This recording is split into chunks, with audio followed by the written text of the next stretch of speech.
The email arrived on a Tuesday morning while I was drinking coffee on the deck of my mountain cabin. Subject line, Christmas plans. I clicked it open, expecting the usual back and forth about timing and menu preferences. Instead, 12 words shattered what I thought was an unbreakable tradition. Before we jump back in, tell us where you're tuning in from, and if this story touches you, make sure you're subscribed, because tomorrow, I've saved something extra special for you. Derek and I have decided to spend Christmas with his family this year. No question mark, no apology, just the flat declaration delivered through the cold efficiency of electronic communication. Michelle hadn't even bothered to call. After 35 years of Christmas mornings together, after 5 years of me struggling to keep our family traditions alive since Eleanor passed, my daughter chose a send button over a conversation. I read it again, searching for something I'd missed. Some hint of regret or acknowledgment of what this meant? Nothing. The cursor blinked at me from the screen, waiting for a response I didn't know how to form. My hand trembled slightly as I set down the mug. The Blue Ridge Mountains stretched out before me in their December glory, morning mist clinging to the valleys below. Eleanor and I had dreamed of this place for decades. We'd planned every detail together, sketching layouts on napkins during lunch breaks, circling properties in real estate magazines, talking late into the night about the life we'd build here. She never got to see it finished. Heart attack at 62, sudden and cruel, leaving me with blueprints and memories. I built it anyway. Spent 2 years overseeing every detail, making sure the wraparound deck faced east for sunrise coffee, installing the stone fireplace large enough to warm the great room on the coldest nights, selecting the pine floors Eleanor had loved in that magazine photo, the chef's kitchen with double ovens because she'd always wanted to host big family dinners, the guest rooms with mountain views because she'd imagined our daughter visiting often, bringing grandchildren we'd spoil rotten. Michelle came to the grand opening last spring, stayed 4 hours, walked through with Derek trailing behind her, making comments about the distance from Charlotte, the winding mountain roads, the lack of cell service in certain spots. She didn't mention her mother once. Didn't notice the photo of Eleanor I'd hung in the hallway, the one from our last Christmas together, where she's laughing at some joke I can't even remember now. Didn't see how I'd used Eleanor's favorite colors in the guest room we'd designated as hers. The memories came flooding back as I stared at that email. Not just the cabin visit, but years of mounting evidence I'd been too stubborn to fully acknowledge. Michelle's law school graduation, where Eleanor and I had sat beaming in the audience, watching our daughter receive her degree. That diploma cost me $180,000. Not that I minded. I was proud. My daughter, the attorney. Eleanor squeezed my hand so hard during the ceremony that my fingers went numb, both of us crying happy tears. Michelle practiced law for exactly 23 months before Derek convinced her to quit. He was launching a tech startup, needed support at home, promised her equity that would make them both rich. She called me on a Wednesday afternoon to share the news, like it was already decided. I'd asked careful questions.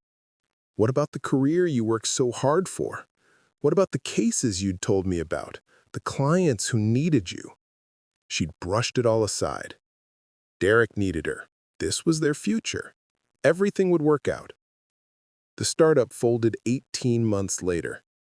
Derek's business partner embezzled funds. Poor management.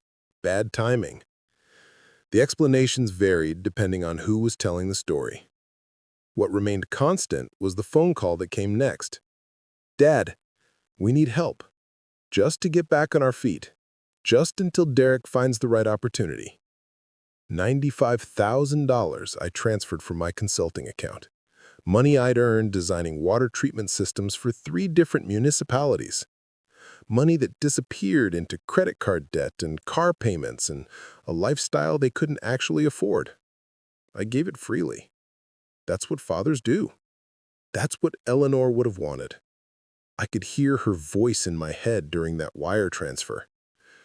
"They're young, Hal. They're figuring things out.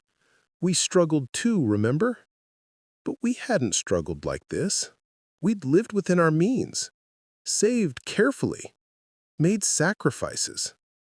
Michelle and Derek seemed to operate under different mathematics, the kind where someone else always covered the shortfall. The wedding had been Eleanor's last major project before she got sick. She'd thrown herself into planning with the joy of a mother who'd waited years to see her only child married. $35,000 we'd contributed. Eleanor insisted on the best: the venue overlooking the lake, the band that played until midnight, the flowers that filled every table. She'd been so happy that day, dancing with Michelle, whispering something in her daughter's ear that made them both laugh. I never asked what she'd said. Now I'd never know.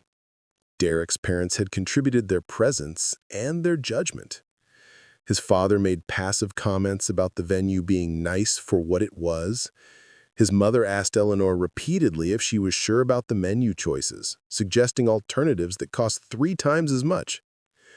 They lived in Charleston, in a house Derek called an estate. Old money that looked down on my engineering background, on Eleanor's nursing career, on the fact that we'd built our wealth through actual work rather than inheritance. After Eleanor died, the calls from Michelle became less frequent, but more expensive. Car trouble. $30,000 for a Range Rover because Derek needed reliable transportation for client meetings. Another $12,000 6 months later for Michelle's sedan because the lease was up and buying made more sense. Did it? I never saw the math, just wrote the checks. Furniture for their house. $18,000 for pieces that would impress Derek's colleagues.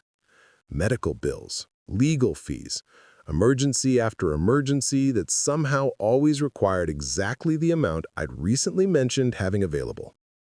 I'd funded their life while mine contracted into something smaller, quieter. The consulting work continued but felt hollow without Eleanor to share the successes. I'd invested well over the years. Patents from my engineering innovations paid steady royalties. Real estate purchases during Asheville's growth period had multiplied in value. Eleanor's life insurance money, invested carefully, had grown substantially. I was comfortable, more than comfortable. But money means nothing when you're eating dinner alone every night. The cabin was supposed to change that, a gathering place, somewhere Michelle would want to visit, would bring those future grandchildren Eleanor and I had imagined.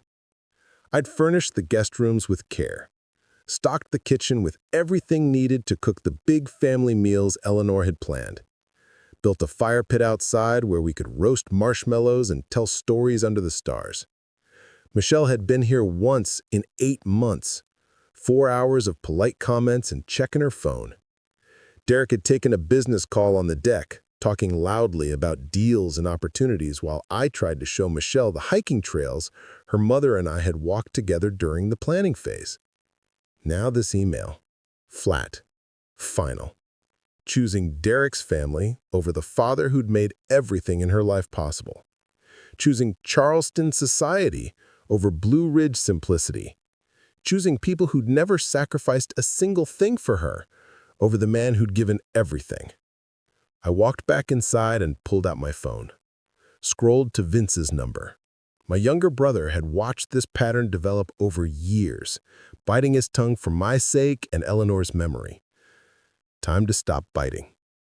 The phone rang 3 times before my familiar, gravelly voice answered. Hal, good morning. What's going on? I've got a question for you, Vince. Are you and Diane free for Christmas dinner? I'm hosting at the cabin. There was a pause.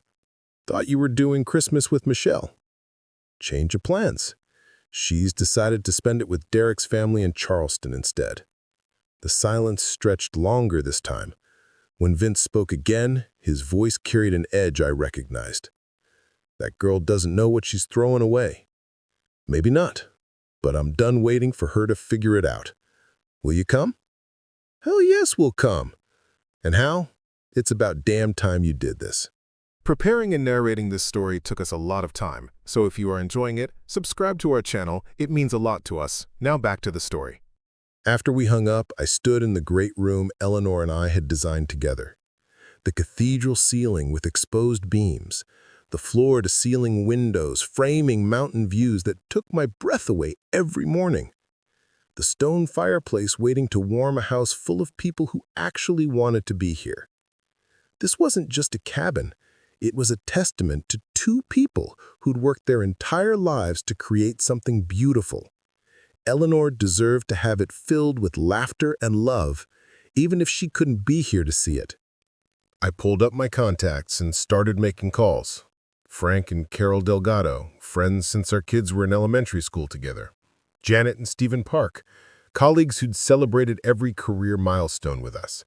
Art and Barbara Sullivan, neighbors who'd brought casseroles and comfort during those first terrible months after Eleanor passed. Ruth Mason, who'd known Eleanor since college and still cried when she talked about her. Each conversation followed a similar pattern. Surprise, then enthusiasm, then barely concealed relief that I was finally standing up for myself. Frank said what they were all probably thinking. How we've watched Michelle take advantage of you for years. Eleanor would be proud of you right now. Would she? I wasn't sure. Eleanor had always made excuses for Michelle. Always seen the best in our daughter, even when the evidence suggested otherwise. But Eleanor had also been fierce about dignity and self-respect. She'd walked away from toxic friendships without hesitation, stood up to condescending doctors and dismissive bureaucrats with a steel spine hidden beneath her gentle exterior. Maybe she would understand. Maybe she'd been waiting for me to find that same strength. By noon, my Christmas dinner had 8 confirmed guests. People who'd drop everything to spend the holiday with me. People who'd actually answer their phones instead of sending impersonal emails. People who remembered Eleanor with love and wanted to honor her memory by filling her dream home with the warmth she'd always created wherever she went. I called the butcher in town and ordered a standing rib roast, contacted the bakery about Eleanor's favorite bourbon pecan pie, started a list of sides and appetizers, planning a menu that would do justice to this kitchen, to this moment, to the new tradition I was building from the ashes of the old one. The email from Michelle still glowed on my laptop screen.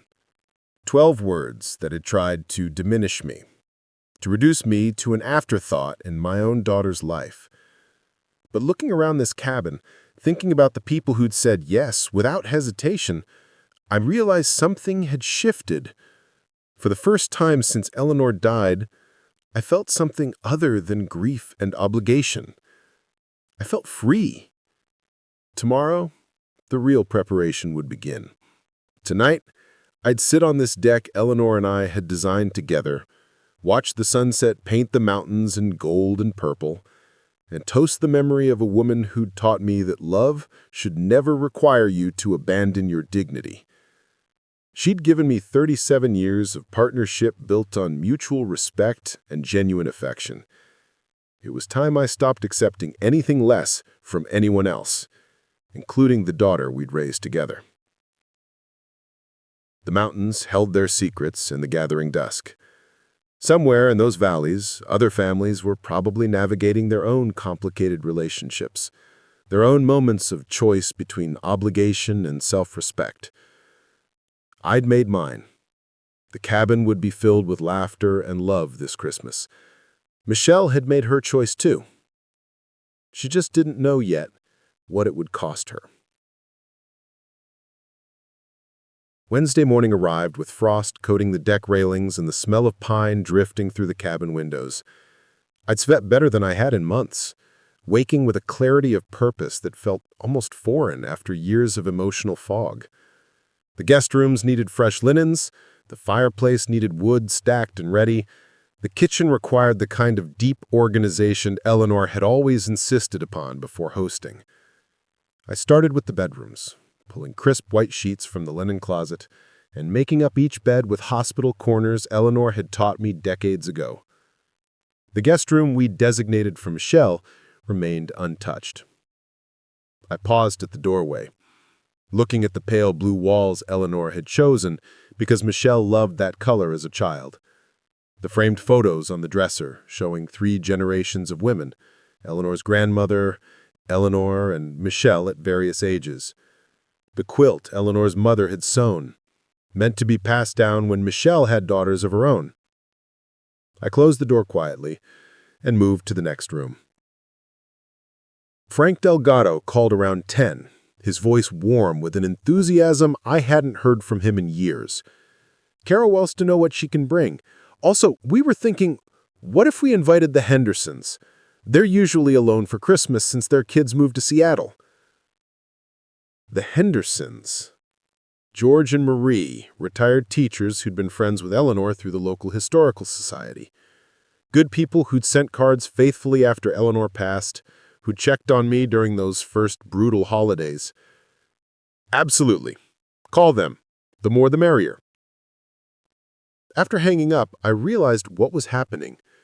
This wasn't just Christmas dinner anymore. It was becoming something larger, more significant. A gathering of people who understood loss and loyalty, who valued showing up for each other without keeping score. Eleanor would have loved this. She had always said the best parties were the ones that grew organically, where every addition felt right rather than obligatory.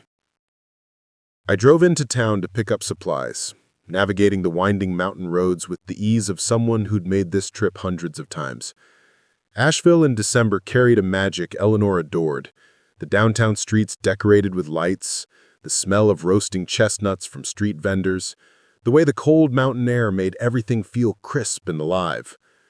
We'd walked these streets together every Christmas season, stopping at her favorite bookstore, buying handmade ornaments from local artisans, drinking hot cider at the coffee shop near Pack Square. The butcher greeted me by name, already pulling my order from the back. Standing rib roast, prime cut, enough to feed a dozen people easily. "Hal, this is a beautiful piece of meat. Your guests are in for a treat."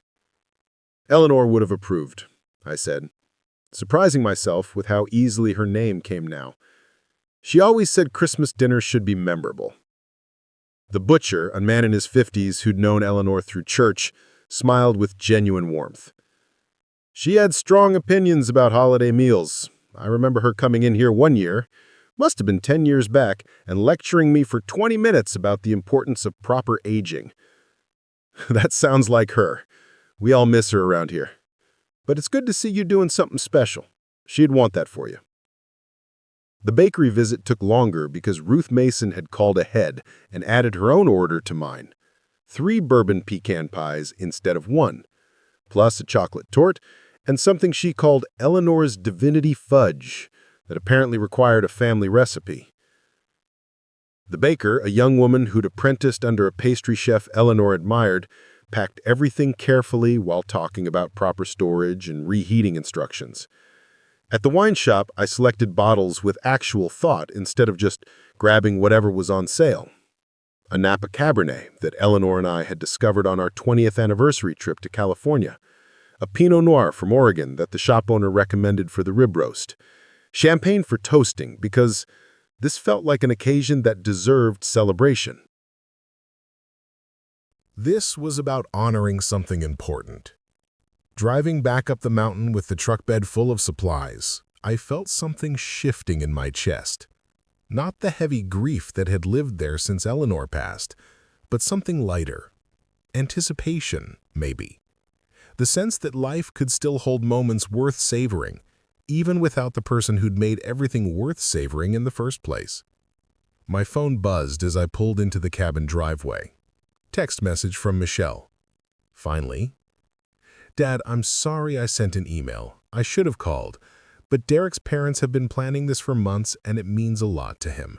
You understand, right?" I stared at the message, parsing the careful wording. Sorry for the method, not the decision.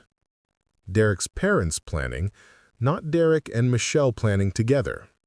It means a lot to him, not to us.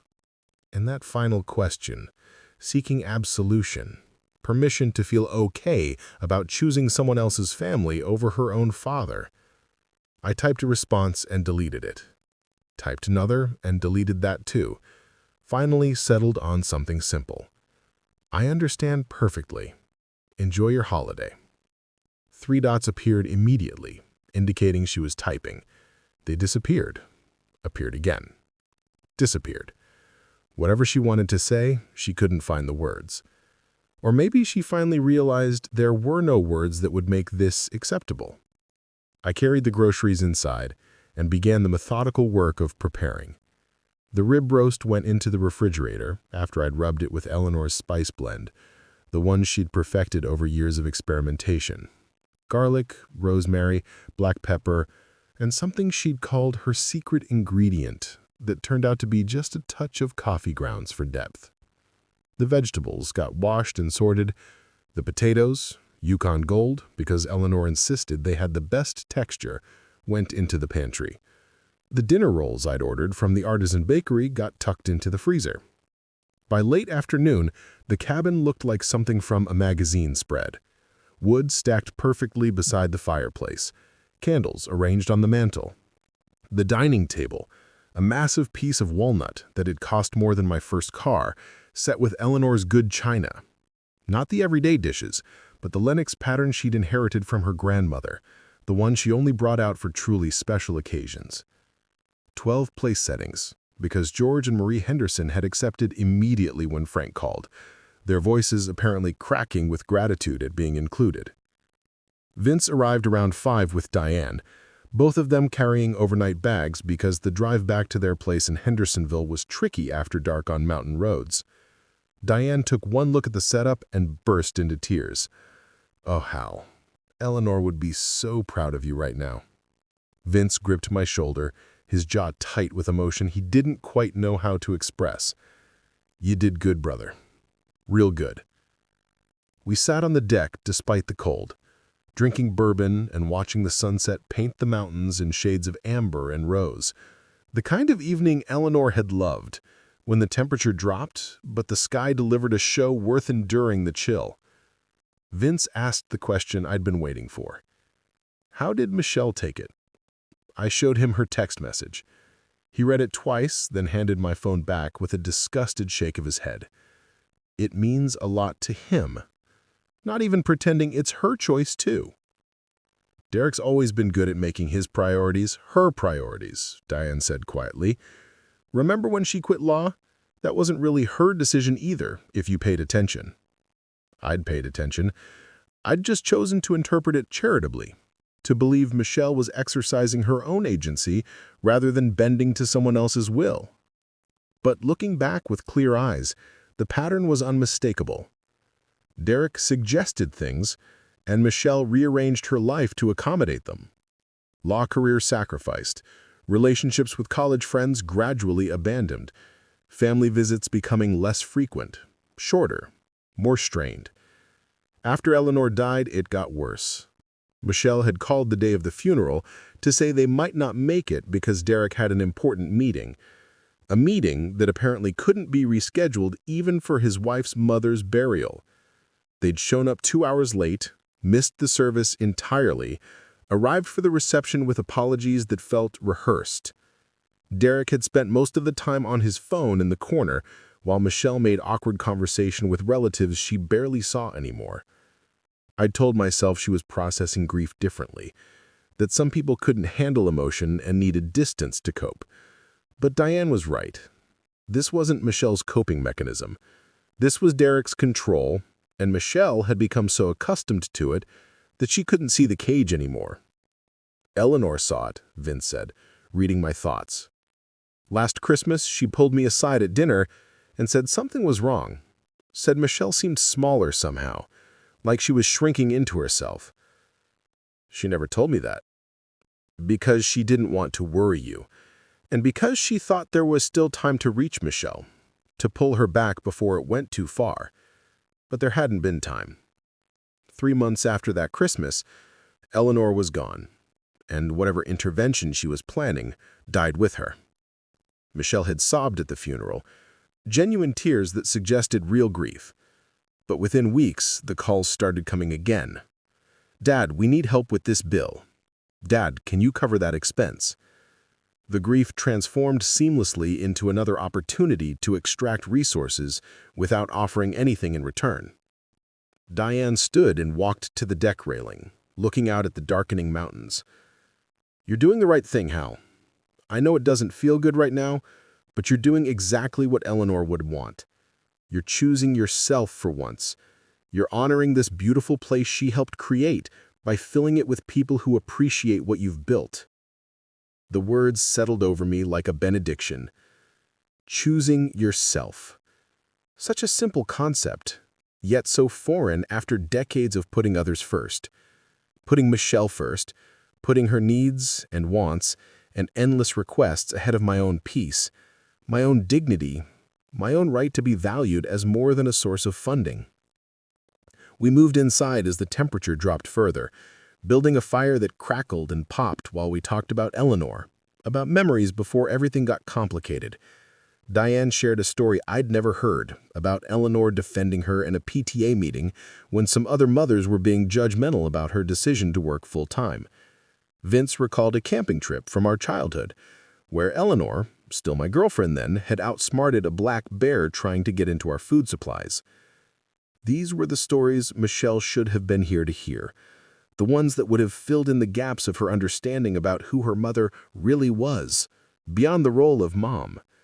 Eleanor the fierce defender, Eleanor the clever problem solver, Eleanor the woman who'd loved hard and lived fully, and demanded respect from everyone around her. My phone buzzed again. Another text from Michelle. "I know you're upset, but this is really unfair. I'm allowed to have my own plans. I'm a grown woman with a husband and his family matters too. Stop trying to make me feel guilty." I showed Vince and Diane. They read it in silence, their expressions shifting from surprise to something harder, angrier. "She's allowed her own plans, but you're not allowed yours without her permission, apparently." The entitlement in that message, Diane added. The complete lack of self-awareness about what she's actually doing. She chose Derek's family over you, but somehow you're the one being unfair for not sitting home alone waiting for whatever scraps of attention she decides to throw your way.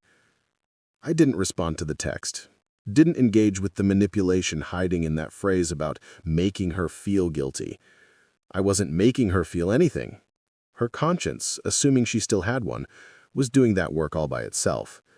I simply set the phone face down on the coffee table and poured another round of bourbon. "Let her sit with it," I said. "Let her wonder why I'm not rushing to reassure her that everything's fine. Because it's not fine, and I'm done pretending otherwise." We talked late into the night, the fire burning down to glowing embers while we planned the next day's preparations. Vince offered to handle the firewood supply, making sure we had plenty for the whole evening. Diane volunteered to help with vegetable prep, the kind of tedious work that went faster with company. We made a list of final details, of things Eleanor would have remembered that I might forget. Music for the gathering, extra folding chairs from the garage, the good cocktail napkins, not the paper ones. Around midnight, I walked them to the guest room and said goodnight. The cabin fell silent except for the settling sounds old houses make, the creak of cooling wood, the whisper of wind through the eaves. I stood at the great room window looking out at darkness interrupted only by distant lights from other cabins scattered across the mountainside. Eleanor and I had stood at this same window the night we'd finalized the purchase of this property. She'd leaned against me, her head on my shoulder, and whispered about all the memories we'd create here, the grandchildren we'd teach to identify birds and trees, the quiet mornings drinking coffee while the world woke up around us. The sense of peace that came from building something beautiful together. She'd gotten some of those dreams. We'd had 18 months here before the heart attack stole her away. 18 months of sunrise coffees and evening fires, and the kind of contentment that comes from finally arriving at a destination you've been traveling toward your whole life. Not enough time, never enough time with someone you love. But something, at least.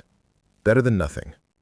Michelle had been here for 4 hours total, had walked through rooms Eleanor had poured her heart into, and seen only distance from Charlotte, inconvenience, lack of modern amenities. Had looked at her mother's dream and found it wanting, found me wanting, by extension, for choosing this life over whatever she thought I should be doing instead. Tomorrow, people who actually valued this place, who understood what it represented, would fill these rooms with warmth and laughter. Tomorrow, I'd honor Eleanor's memory properly, surrounded by friends who loved her and who loved me for reasons that had nothing to do with what I could provide them financially. Tomorrow, Christmas would look different than any Christmas I'd experienced in 3 decades.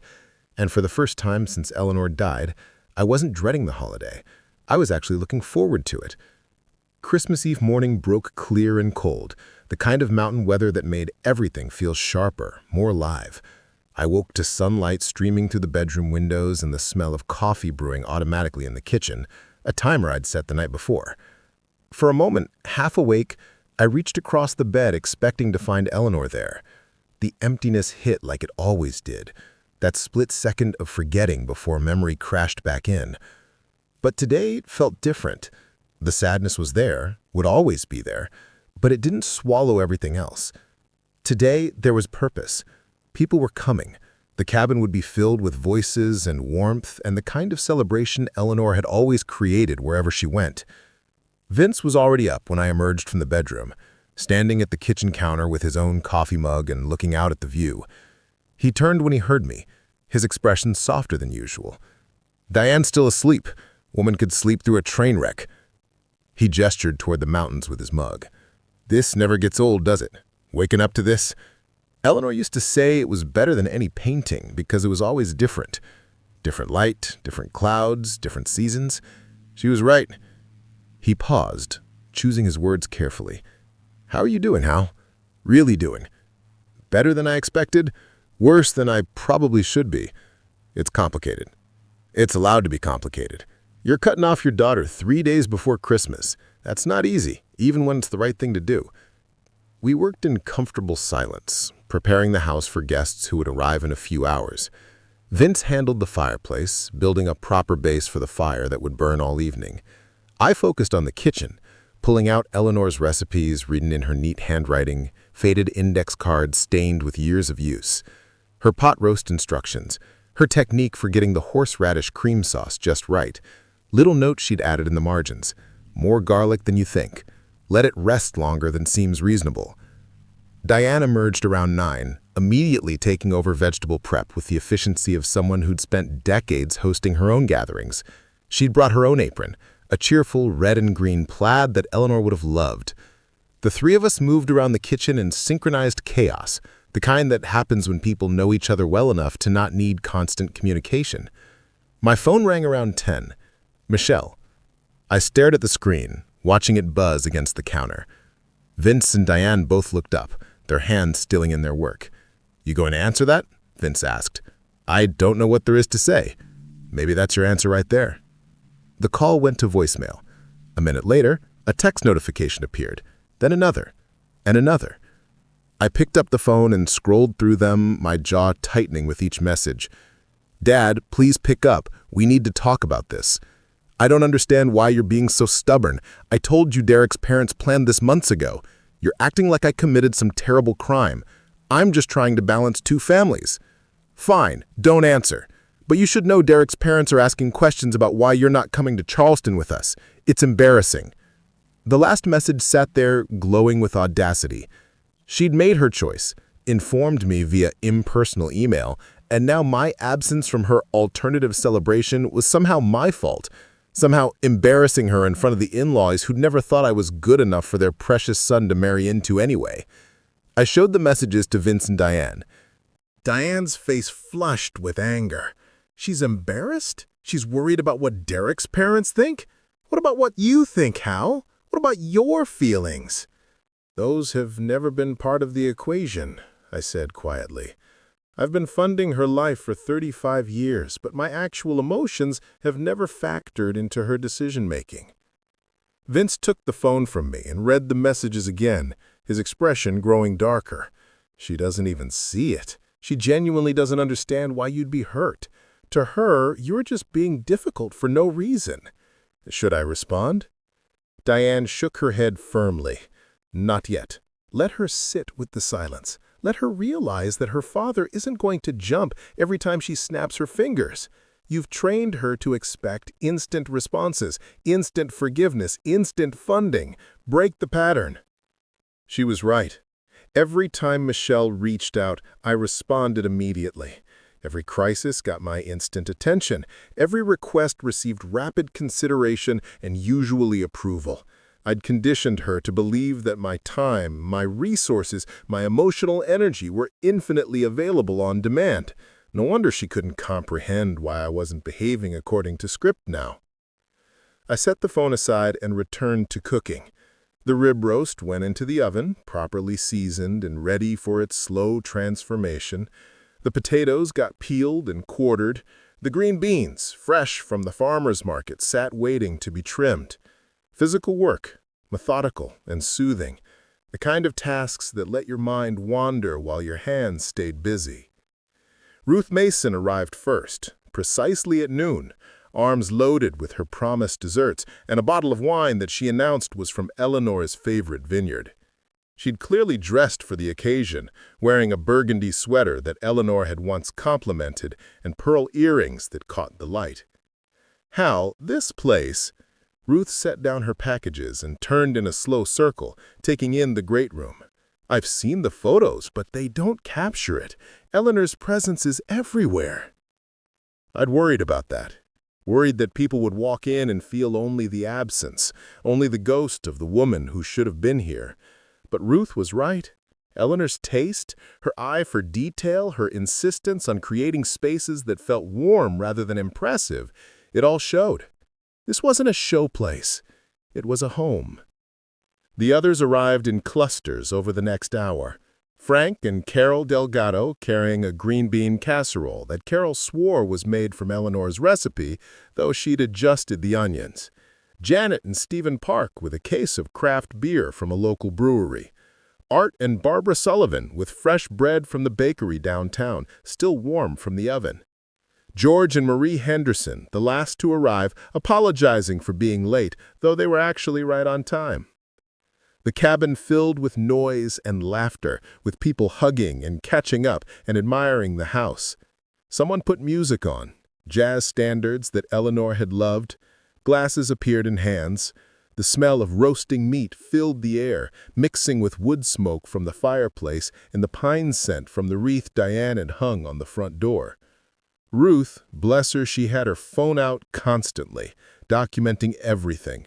The food spread on the kitchen island, the group gathered around the fireplace, the view from the deck where a few brave souls ventured despite the cold. She'd always been the chronicler of gatherings, the one who made sure memories got preserved. "Are you posting these?" Carol asked, watching Ruth frame another shot. "Absolutely. On my Facebook, my Instagram, everywhere. This is too beautiful not to share." I felt a small twist in my stomach. Michelle would see those posts, would see this celebration happening without her, with people who'd made the effort to show up. Part of me wanted to ask Ruth not to share them. The larger part, the part that was tired of protecting Michelle from the consequences of her own choices, stayed silent. Frank pulled me aside while the others were busy in the kitchen. "Hal, I want you to know something. Carol and I have watched you accommodate Michelle for years, watched you drop everything when she called, watched you write check after check while she never seemed to appreciate what you were sacrificing. Eleanor saw it too. She talked to Carol about it more than once." "What did she say?" "That she was worried Michelle was taking advantage of your generous nature. That she wanted to say something but didn't want to create conflict. Eleanor hated conflict, especially with Michelle. She always thought there would be more time to address it, to help Michelle understand what she was doing, but there wasn't more time." "No. And now you're doing what Eleanor wanted to do but couldn't.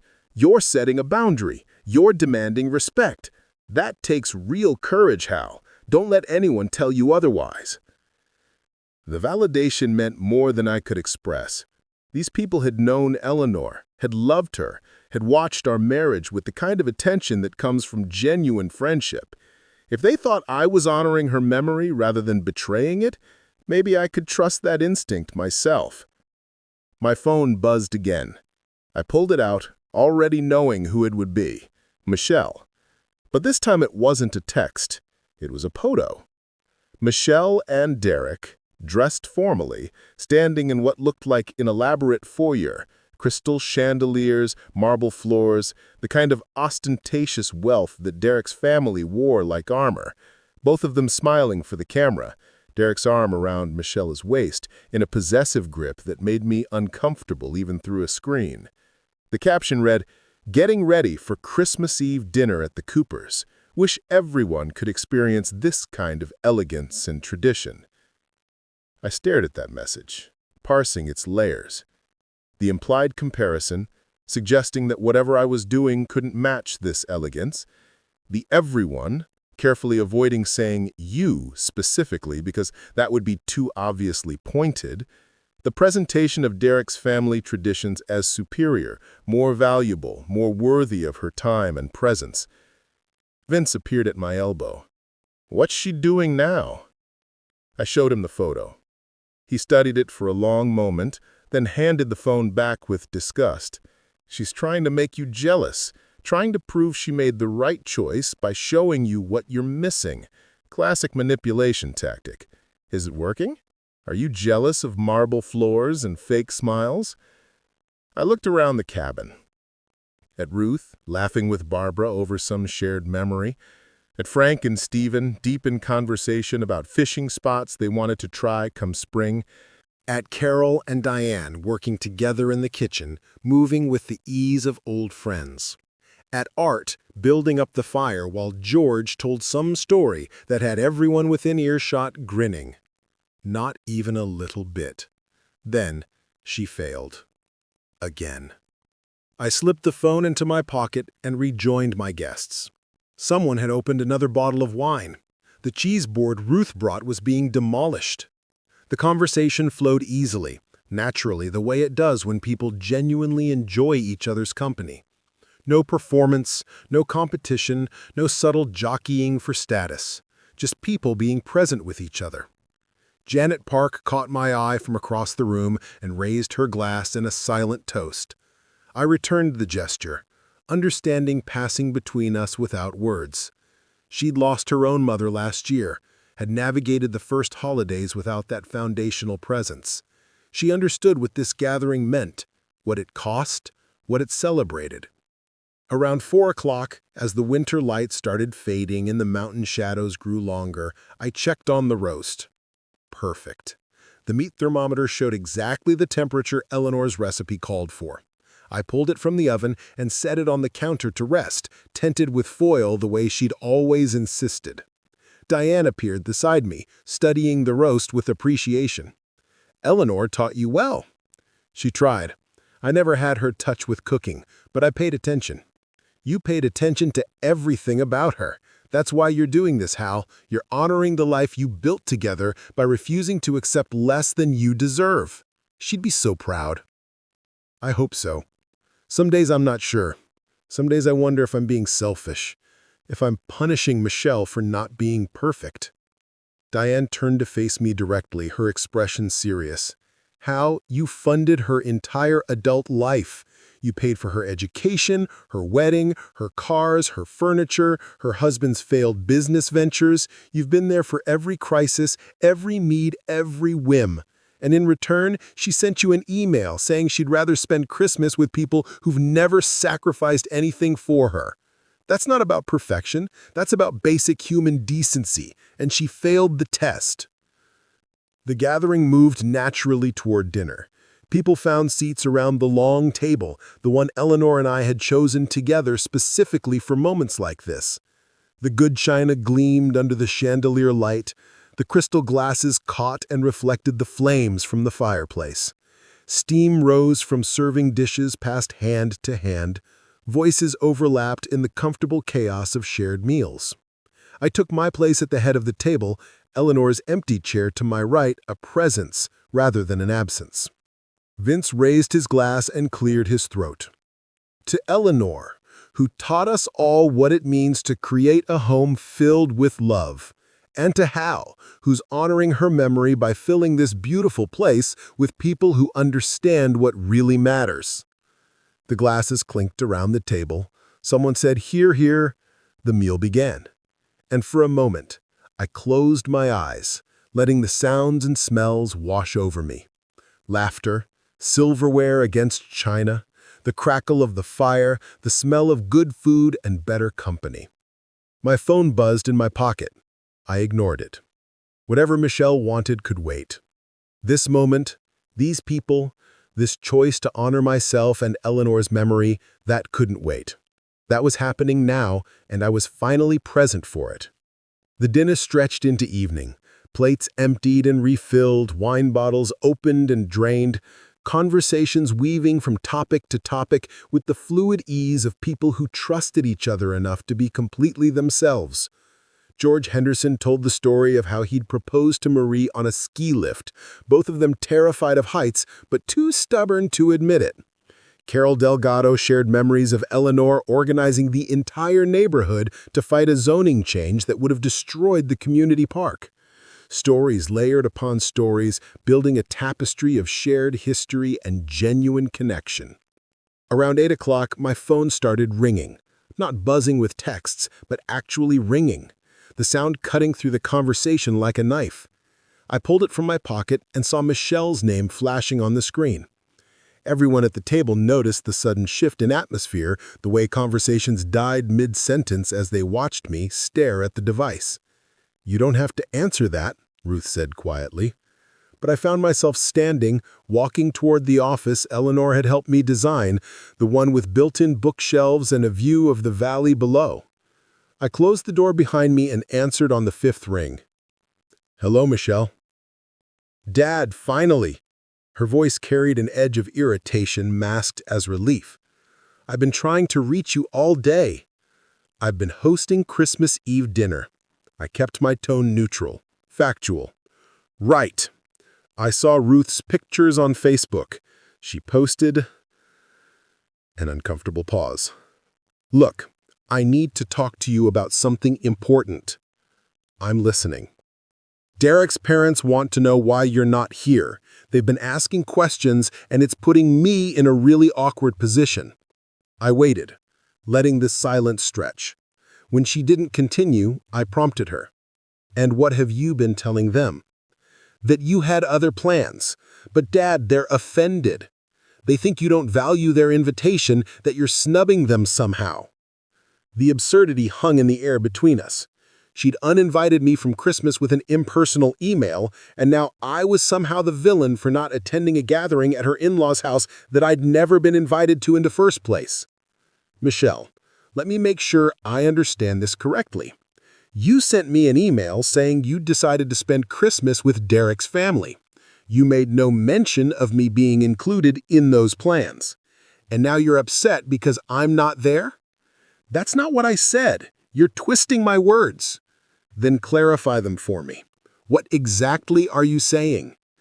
"I'm saying that Derek's parents expected you to come. They thought it was understood that you'd be part of the family gathering. Did they invite me? Did anyone actually call and ask if I'd like to join you in Charleston?" Another pause, longer this time. "Well, no, but they assumed after your invitation to Michelle that you'd want to be included."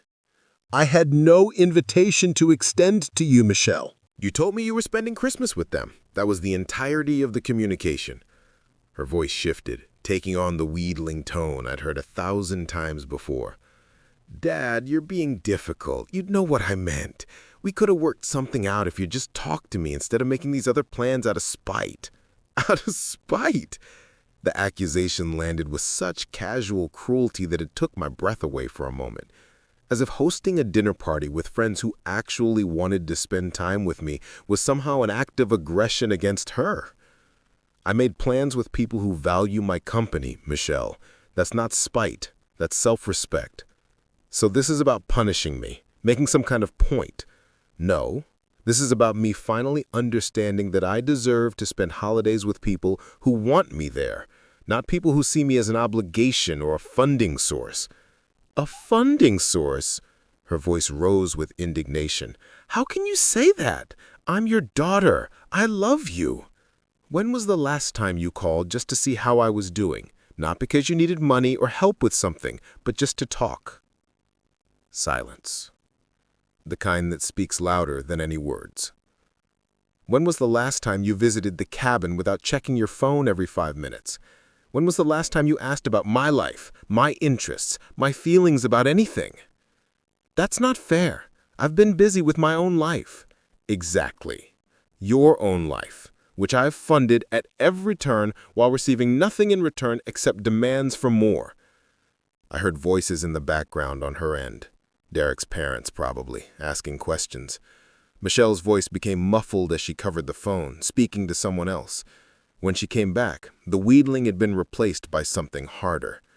You know what, Dad? Maybe you're right. Maybe I have taken advantage of your generosity over the years. But that's what parents do. They help their children. They don't keep score and throw it back in their faces later. Help is freely given, Michelle. Exploitation is what you take because you can. There's a difference, and I'm done pretending I don't see it. So what, you're just cutting me off, disowning me over one Christmas? I'm setting a boundary. You chose to spend the holiday with Derek's family. I respected that choice and made my own plans. Your inability to accept that without trying to make me feel guilty tells me everything I need to know about our relationship. This is ridiculous. Derek's parents are going to think our family is completely dysfunctional. Our family is dysfunctional, Michelle. It's been dysfunctional for years. I've just been too afraid of losing you to admit it. Her breath caught audibly. You don't mean that. I do. And your mother saw it too, toward the end. She was planning to talk to you about it before she died. About how you'd changed, how Derek had changed you, how you'd become someone who only called when you wanted something. Don't you dare bring Mom into this. She would be ashamed of you right now. The accusation hit like a physical blow, stealing my breath. But as I stood there in Eleanor's office, surrounded by her books and her photographs and the life we'd built together, I knew the truth. Eleanor would have been proud. Heartbroken, maybe, but proud that I'd finally found the courage to demand what she'd always insisted I deserved. Your mother would be ashamed of how you've treated me, Michelle. She'd be devastated to see what you've become, someone who measures relationships by what you can extract from them rather than what you can contribute. I can't believe you're saying this to me on Christmas Eve while I'm trying to have a nice holiday with my husband's family. You're the one who called me, remember? You're the one who can't seem to enjoy your elegant Charleston Christmas without making sure I feel bad about my choice to celebrate elsewhere. Because your choice is designed to hurt me. Admit it. You invited everyone except us just to prove some petty point.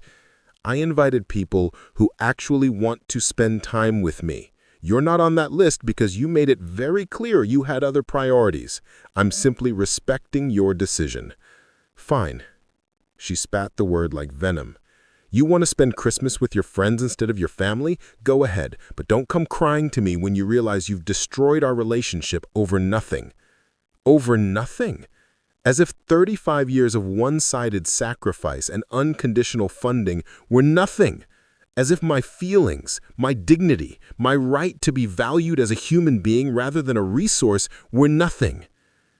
Goodbye, Michelle. Enjoy your evening. Dad, wait. Her voice cracked slightly. You can't just hang up like this. I can, and I am.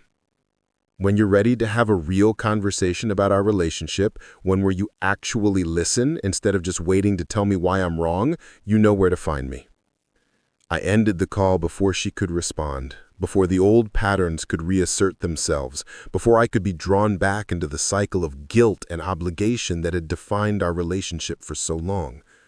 The phone immediately started ringing again. I switched it to silent and placed it face down on Eleanor's desk. The office door opened quietly. Vince stepped inside, his expression concerned but not surprised. How bad was it? Pretty bad.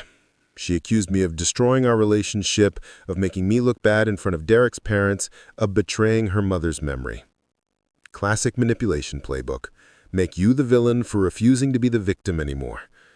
I sat heavily in Eleanor's chair, the leather creaking under my weight.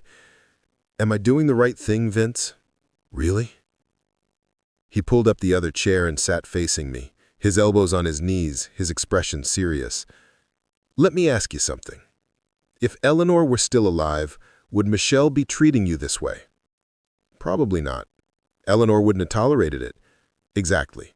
Michelle learned after your wife died that she could push boundaries without consequence, that she could take and take and take because you were too grief-stricken, too lonely, too desperate to maintain that connection to push back. She's been exploiting your grief for 5 years, Hal. Tonight, you finally said enough. But she's my daughter, and you're her father. A human being with feelings and needs and the right to be treated with basic respect. Being someone's parent doesn't make you their servant. We sat in silence for a moment, the distant sounds of laughter and conversation filtering through the closed door. Out there, people were enjoying themselves, celebrating connection and friendship without strings attached. In here, I was wrestling with the weight of a decision that felt both absolutely right and impossibly hard. Eleanor kept a journal, I said quietly. I found it after she died. She wrote about Michelle in the last few entries, about how worried she was, how she'd planned to have a serious conversation with her about the pattern she saw developing. Did T say what she planned to say? That love without respect isn't really love. That family relationships require reciprocity to survive. That Michelle needed to understand she was damaging something precious and might not get the chance to repair it. Vince nodded slowly. Sounds like Eleanor knew exactly what was happening. And sounds like you were finally doing what she wanted to do but ran out of time for. My phone lit up silently on the desk. Text after text. The screen flashing with notifications I couldn't read from this angle but could easily imagine. More accusations. More manipulation. More attempts to make me feel guilty for choosing myself for once. What do I do now? I asked. You go back out there. You finish having the Christmas Eve your wife would have wanted you to have. You let Michelle sit with the consequences of her choices. And tomorrow, Christmas Day, you wake up in this beautiful cabin Eleanor helped create, and you start figuring out what your life looks like when it's actually yours. He stood and offered me his hand. I took it, letting him pull me to my feet. We walked back to the great room together, and as the door opened, the warmth and light and laughter washed over me like a benediction. Ruth was showing Barbara something on her phone, both of them laughing. Frank and Art were debating the merits of different bourbon brands. Carol and Diane were clearing plates while discussing plans for a spring garden tour. These people had dropped everything to spend Christmas Eve with me. They'd driven mountain roads in December, brought food and wine and their genuine affection. They filled Eleanor's dream home with exactly the kind of energy she'd imagined when we designed it together. Harold? Janet Park appeared at my elbow with the fresh glass of wine. Everything okay? Getting there, I said, accepting the glass. Definitely getting there. The evening continued, flowing into dessert and coffee and the kind of comfortable late-night conversation that happens when no one wants the gathering to end. Ruth's pies disappeared slice by slice. The fire burned down to glowing coals and got rebuilt. Someone found Eleanor's favorite Christmas album and put it on, old standards that filled the room with bittersweet nostalgia. My phone continued its silent vigil on the office desk, lighting up periodically with messages I didn't read. Michelle could wait. For the first time in 5 years, maybe for the first time in 35 years, I was exactly where I needed to be, with exactly the people who deserved to be there. And it felt like coming home. Christmas morning arrived with fresh snow dusting the mountains, transforming the landscape into something from a postcard. I woke alone in the cabin, Vince and Diane having left early to spend Christmas Day with their own children in Hendersonville. The silence felt different than it had for the past 5 years. Not empty, peaceful. I made coffee and stood at the kitchen window, watching the sun climb over the ridgeline, painting the snow in shades of pink and gold. My phone sat on the counter, where I'd finally retrieved it from the office around midnight. 23 missed calls, 47 text messages, all from Michelle. I scrolled through them with clinical detachment, watching the progression from angry to desperate to manipulative to threatening. The final message, sent at 3 in the morning, simply said, "You've made your choice. Don't expect me to forgive this." I set the phone down and sipped my coffee. Eleanor's favorite mug, the one with mountains painted on the side that she'd bought at a craft fair years ago. If she were here, what would she say? I knew the answer. She'd say that boundaries aren't cruelty, that love without respect destroys everyone it touches, and that sometimes the kindest thing you can do for someone is refuse to enable their worst behavior. Around 10, my phone rang with a number I didn't recognize. Charleston area code. I almost didn't answer, but curiosity won. Hello? Mr. Brennan? This is Patricia Cooper, Derek's mother. The voice was clipped, aristocratic, carrying the weight of someone accustomed to being obeyed. I think we need to have a conversation about your daughter. I'm listening. Michelle is upstairs in tears. She's been crying since last night. Whatever you said to her has completely ruined Christmas for everyone here, and frankly, I find your behavior appalling. The audacity of it struck me speechless for a moment. This woman, who'd never shown me anything but barely concealed disdain, was calling to lecture me about ruining Christmas. Mrs. Cooper, with all due respect, Michelle chose to spend Christmas with your family. I made other arrangements. That's the extent of what happened. You deliberately excluded your own daughter to punish her for having a relationship with her husband's family. That's manipulative and cruel. I excluded no one. Michelle informed me she'd be spending Christmas in Charleston. I wished her well and invited people who actually wanted to spend the holiday with me. She expected you to be here. We all did. The entitlement in that statement hung heavy between us. Nobody invited me, Mrs. Cooper. Nobody called to ask if I'd like to join you. Michelle sent an email saying she'd made other plans. Those were her exact words. Other plans that didn't include me. Well, she obviously expected you to understand that you were welcome here. I don't operate on assumptions, especially when it comes to my own daughter's desire for my company. If she wanted me here, she knew how to ask. The phone muffled as she spoke to someone else. Then Derek's voice came through, smoother than his mother's, but no less condescending. Harold, it's Derek. Look, I think there's been a misunderstanding. Michelle's really upset, and honestly, her emotional state is affecting everyone's holiday. Can't you just apologize so we can all move past this?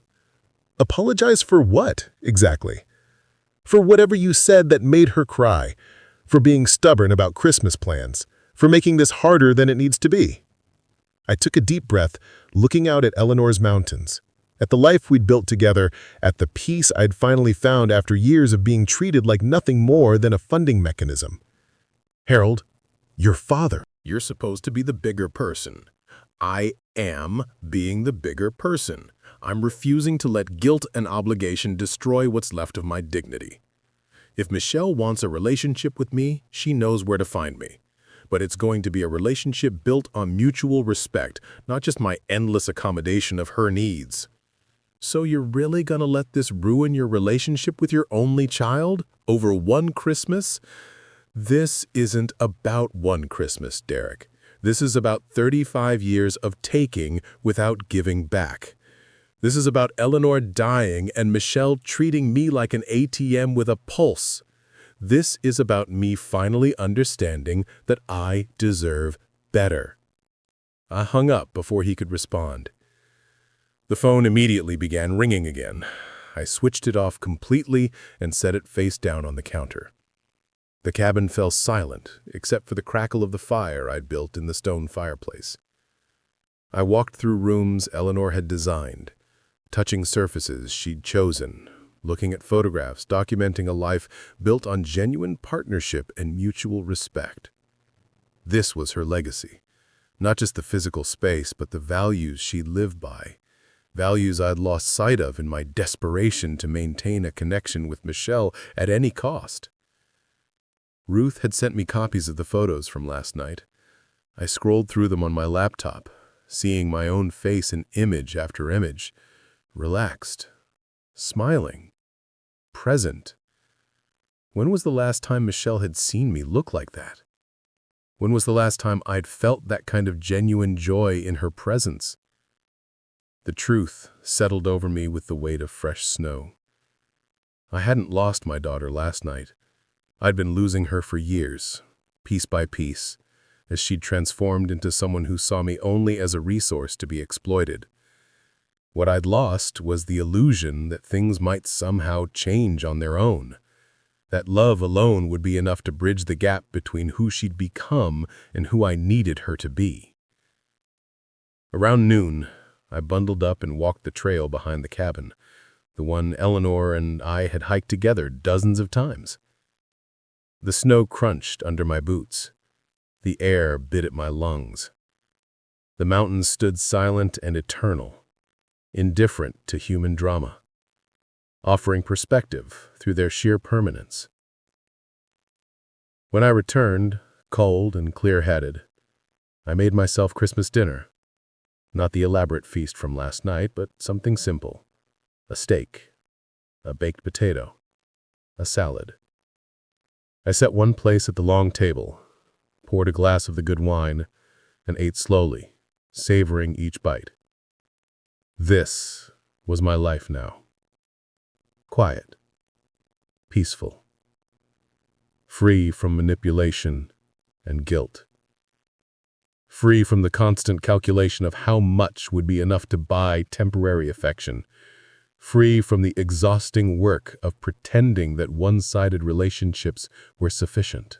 As the sun set on Christmas Day, painting the snow-covered mountains in brilliant orange and purple, I stood on the deck Eleanor and I had dreamed about and felt something I hadn't experienced in 5 years.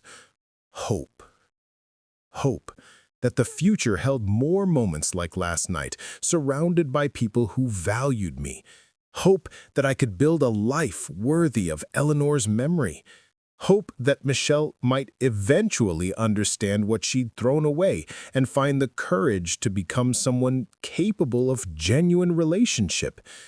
And if she didn't, if this really was the end of our relationship as we'd known it, then at least I'd have my dignity, my peace, my self-respect, the things I'd sacrificed for far too long on the altar of unconditional love that had never actually been unconditional at all. I'd chosen myself, finally, completely, without apology. And standing there on Eleanor's deck, watching her mountains hold the last light of Christmas Day, I knew she would have understood. Up next, you've got 2 more standout stories right on your screen. If this one hit the mark, you won't want to pass these up. Just click and check them out.